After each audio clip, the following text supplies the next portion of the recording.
This is the second in our series of lectures concerning the Tax Administration Act.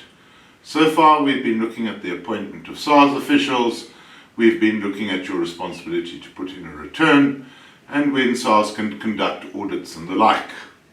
Now we get on to the juicy stuff, which is disputes with SARS and how that is all managed. Please, if you are in a management position in a company, you've got to know that conducting a dispute with SARS is done in terms of special rules.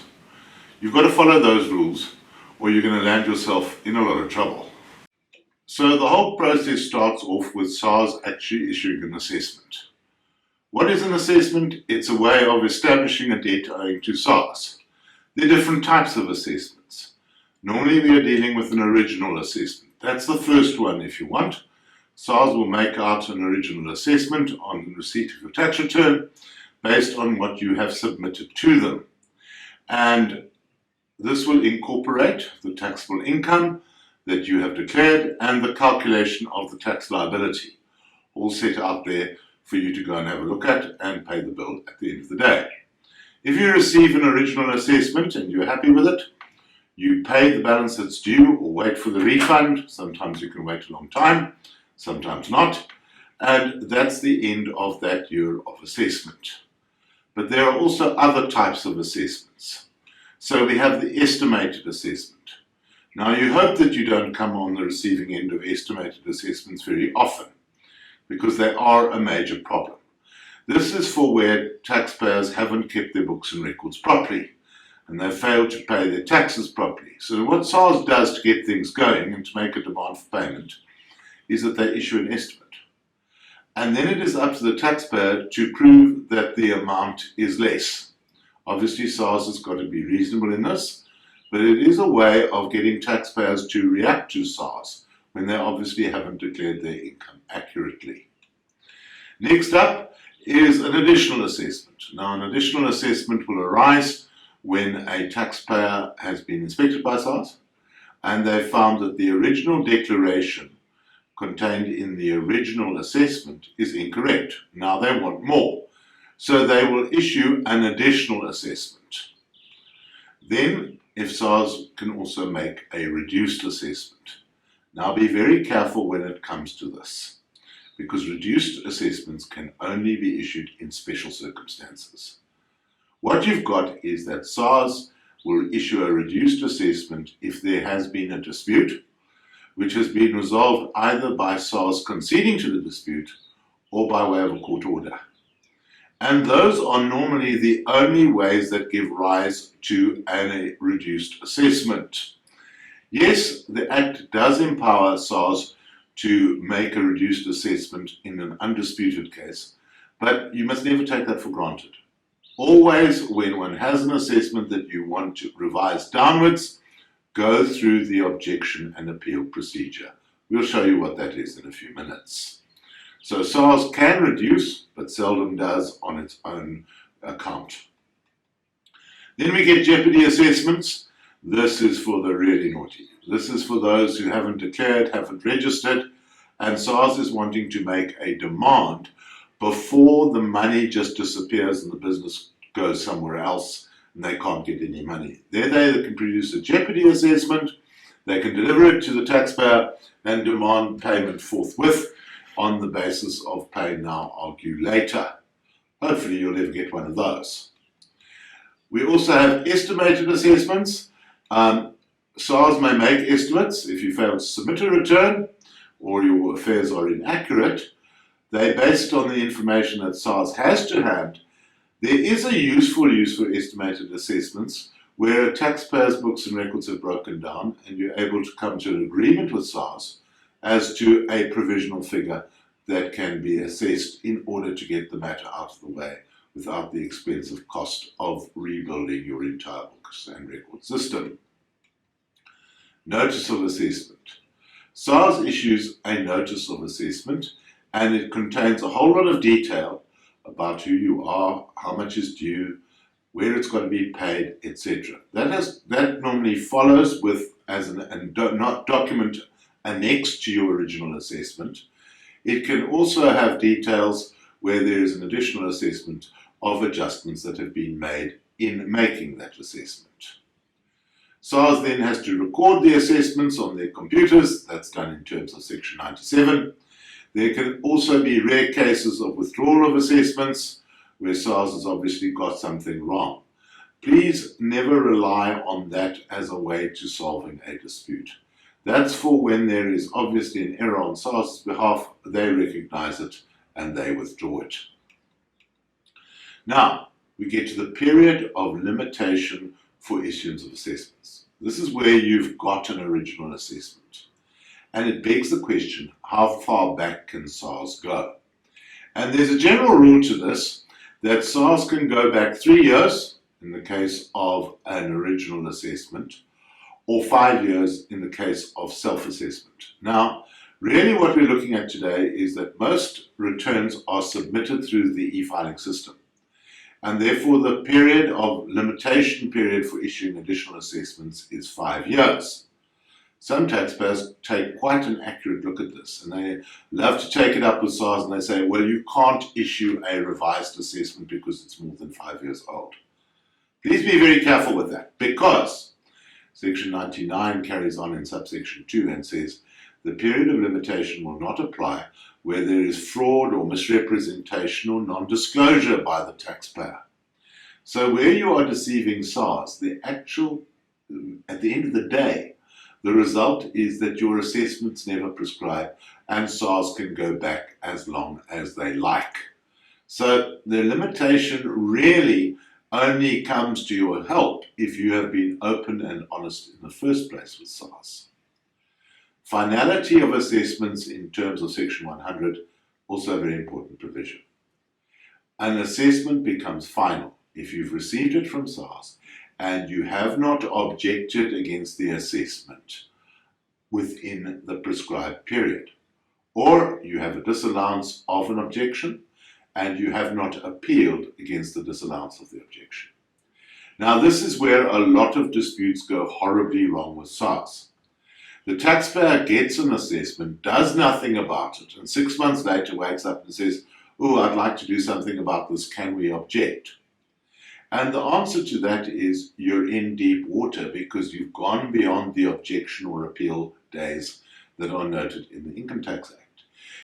Yes, there are provisions that can help you, and sometimes SARS can make an exception, but you never want to get into that deep water position. If you're not happy with an assessment, you must take immediate action. Right, now we get on to dispute resolution. And there's an entire chapter within the Tax Administration Act which deals with dispute resolution. It starts off, as all chapters do in the Tax Acts, with the definitions. Don't worry too much about that. But take note that if you are going to dispute something in income tax, in almost all circumstances, the burden of proof is on the taxpayer, unless you're dealing with estimated assessments. This means that you have to prove that you are right, not that SARS has to prove that you are right. So often people get this wrong. They say SARS can't prove anything. Hey, they don't have to. Be careful on that one. Now you have the rules for dispute resolution, and these rules are formulated between the offices of the Minister of Finance and the Minister of Justice. And they work along this basis. We call it objection and appeal. So if you are aggrieved by an assessment, be that an original assessment or an additional assessment or even an estimated or Jeopardy assessment, you have to object against the assessment. Now, objection is not just writing SARS a letter. It's a formal process. You have to download the forms over the internet and fill them in correctly, getting the right dates, the right amounts, and ticking all the boxes. It's normally a good idea to get some professional help in this regard, because when one determines the basis for objection, that is going to stay with you right through the rest of the dispute, and it's going to be difficult to advance further grounds of objection at a later stage. Now, an objection normally has to be lodged within 60 days. Again, there is a provision for a senior SARS officer to make exceptions to this rule. We don't want to get into arguing what is or what is not an exceptional circumstance. We want to object on time. So we object, we upload that to SARS, and we wait for a decision to come from SARS. Now, very importantly, there is only one other way to dispute an assessment, and that is to ask the High Court for a review in terms of the Promotion of Administrative Justice Act. And some people think that this is a very clever move because we don't have to go for an objection and all the rest of that. Remember, a review order simply sets everybody back to where they started from. In other words, the assessment would be reconsidered by SARS, and then they can reissue the assessment. So winning a review against SARS is a bit of a Pyrrhic victory, and it's only really used in exceptional circumstances where SARS is not following its own procedures correctly. Now, you put in an objection, SARS has a look at it together with a senior tax officer. They will then give you a decision. They will either say the objection is allowed, in which case they will issue you with a reduced assessment. Or they say, no, we're standing on grounds here, your objection is disallowed. Either way, they've got to send you a notice from SARS where they say what they've considered, they state their case, and they tell you what your remedies may be if your objection is disallowed. There's a specific form for that where they actually put out the decision and a summary of their case when they disallow the objection. Now, at that stage, the taxpayer is given the right to say, stuff this for a lark, I'm going to pay the tax, or I want to pursue it further. Now, when one pursues it further, one must always consider the cost of pursuing it further.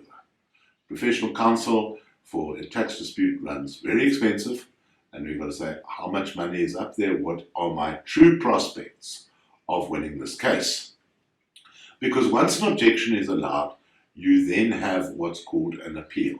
You appeal against the disallowance of the objection. And you have various forms of appeal. They have to be lodged within a specific number of days. Again, a senior tax officer can help you if there are exceptional circumstances. It's not a good idea to go there. The big thing is to get your appeal in on time. But now, we say when one looks at an appeal, it can be suspended, and there is a block on the appeal form with SARS, which says, would you like to try and settle this matter with SARS by way of mutual agreement? A mutual agreement assessment is what's called an ADR, Alternative Dispute Resolution. That is where we're looking to, if you want, mediate a problem without litigating a problem. Sit down with SARS and see if we can come to an agreement. If you do that, appeal proceedings are held over while that process is enduring. Now, what have we got? We've got an assessment is issued, the taxpayer can accept it or not accept it. Then the taxpayer has the right to object. The objection is then either allowed, in which case a revised assessment is issued, or we now have SARS sticking in their feet and they're saying, objection disallowed, you must go on to the appeal procedure. Now, so the litigation starts when the objection is disallowed. And it can work on the following basis. You can go and have the matter reviewed by the High Court in terms of the Promotion of Administrative Justice Act. I don't think it's going to solve your problem. Or you can go to the Tax Board of Appeals. Now that's if you want the small claims court of SARS. It's cheaper, the taxpayer can represent themselves or just take their accountant along and argue it before a tax specialist, and the board can make a finding. There's a problem with this board though, in that it does not necessarily bind SARS. If you go and win at the Tax Board of Appeals, SARS can say, well, so what? I am now taking this matter further, and I am taking it to the Income Tax Special Court. Now, the Tax Board of Appeal has a maximum limit, financial limit of 500,000 Rand on it. And many people say, look, it's not worth having. It's a bit of a toothless wonder. Let's go straight to the Income Tax Special Court. So we appeal to the Income Tax Special Court. That, if you want, is a branch of the High Court, where a judge and two assessors will sit and deliberate your case and come up with a judgment. The problem is that not even the Income Tax Special Court can fully bind this matter and say it's over. Because once the Income Tax Special Court has made its judgment, then either SARS or the taxpayer can appeal the decision of the Income Tax Special Court to the full bench of the local High Court, or they can miss that step out and go straight to the Supreme Court of Appeals in Bloemfontein, where 5 judges will have a look at the matter. Very expensive procedures. Now, there are some taxpayers who believe that every taxpayer has his right to a day in court, and they will fight this matter all the way to the Constitutional Court. Now, very few cases actually make it as far as the Constitutional Court, because before a Constitutional Court will look at a matter, they have to decide whether it is indeed a constitutional matter. If it's just a straight legal matter, not a Constitutional Court matter, then the matter would stop at the Supreme Court of Appeals. But before you go into all of this, just look at the legal fees that you are knocking up. Just to get to the Income Tax Special Court, you're probably going to have R1 million in legal fees. Another R1 million to go on appeal to the Supreme Court of Appeals. Now, if you get all that way and you lose, you're going to have to pay what's on that assessment plus interest for the years that you haven't paid it. And you can also have a cost allocation brought against you by SARS if you lose the case. So it's a brave person who's going to follow this whole litigation process through the courts over years and years. A far better idea is to try and settle it through alternative dispute resolution. And that's what we call an ADR for tax purposes. Right. Now, settlement of a dispute through ADR is dealt with in sections 142 and beyond. And it starts off with a line that goes, there may be circumstances where the strictness and rigidity of the basic principles of tax can be tempered. What they're saying is they don't want to litigate everything all the way. Sometimes it's better to mediate these matters, come to a settlement where both of us walk away with our shirts on. What's very important is that this commences after your objection is disallowed. And you've got to follow the provisions of the Act. So you've got to request ADR proceedings. And SARS has got to consider whether the circumstances for settlement are appropriate, whether they're even going to go and enter into this mediation process. And the big thing that SARS will look at is the cost of litigation. They don't want to waste the taxpayers' money in fighting this through the courts for years and years. They also look at cases where it is problematic on the basis of evidence and other factors in whether they're wanting to carry on with an ADR. But basically, SARS has an open door policy. And they say, we've got no problem in trying to come to a settlement in order to get this matter finalized and settled. So, we also get this used where there are a group of taxpayers and we're trying to get an overall settlement in a cost-effective manner. So what's the procedure? You ask for ADR on noting your appeal, and you must disclose all relevant facts to SARS. And you sit there and haggle it out. And we come to a number. If we can come to a settlement number, we settle that in an agreement which finally deals with the matter in that year of assessment. And it is signed off by a senior SARS official only. Please note that you can't do ADR agreements with any old SARS inspector. It means that any further rights of objection and appeal that you may have in that matter are then waived. You pay your amount, you take your agreement, and you go along the way. What they say with these agreements is that they are final. They will not be revisited unless material facts were excluded by the taxpayer, in other words, that you've got non-disclosure again. So they conclude a lot of these agreements. They actually keep a register of them, which is visited by the Auditor General and actually disclosed to Parliament on the number of settlements that SARS is entering into. So what are we looking at? We're saying assessments have been issued and you've got a decision as to whether you're going to accept them or not. We can have litigation or we can have an ADR that gets settled. Now that gets it settled, that gets the debt out there. The next magic is the question of how you're going to pay it. And that's going to be the subject of my next lecture. Thank you for your attention.